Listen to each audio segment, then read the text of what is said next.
Bus దుర్ఘటనతో RT అధికారులు అప్రమత్తమయ్యారు. Shadnagar toll plaza వద్ద విస్తృత తనిఖీలు చేస్తున్నారు. నిబంధనలు, భద్రతా ప్రమాణాలు పాటించని ప్రైవేట్ ట్రావెల్స్ బస్సు యాజమాన్యాలపై చర్యలు తీసుకుంటున్నారు. ఆర్టీ అధికారులు ప్రైవేట్ బస్సులపై కొరడా జులిపిస్తున్నట్లు కూడా తెలుస్తుంది. రంగారెడ్డి జిల్లా షాద్నగర్ టోల్ ప్లాజా వద్ద ఉదయం నుంచి ప్రైవేట్ ట్రావెల్స్ బస్సులను విస్తృతంగా తనిఖీలు చేస్తున్నారు.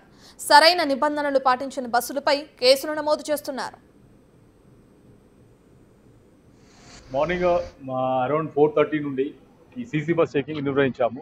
ఇది మా జైటీసీ హైదరాబాద్ గారి ఆదేశాల అనుసారం ప్రతి సిటీలో ఎంటర్ అయ్యే రోడ్లో ప్రతి హైవేలో విజయవాడ హైవే, బెంగళూరు హైవే ఇలాగ అన్ని చోట్ల కూడా టీమ్స్ ఉన్నాయి.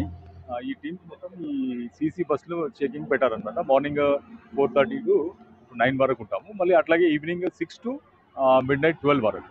సో దీంట్లో ఏంటంటే మన ప్యాసింజర్ సేఫ్టీ విషయంలో ఫస్ట్ ఫైర్ ఎక్స్టింగ్విషర్, అట్లాగే ఎమర్జెన్సీ డోర్ వర్కింగ్ కండిషన్, అట్లాగే ఏసీ వెహికల్ అయితే అది అంత అద్దాలతో ఉంటుంది కదా, దాని లోపల హ్యామర్స్ ఉంటాయి, రబ్బర్ హ్యామర్స్. అంటే ఏదైనా అవసరం పడినప్పుడు ఆ హ్యామర్తో అద్దం విరగొట్టి వాళ్ళు బయటికి వచ్చేయచ్చు అనమాట.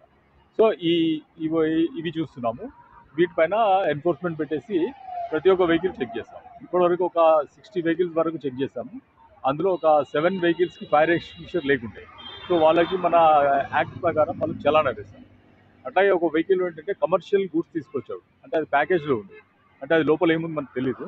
సో అది కూడా కొంచెం ఇబ్బందికరం కాబట్టి దానికి కూడా చలానా ఇస్తాం. అది ఇప్పటివరకు జరిగిన ఎన్ఫోర్స్మెంట్.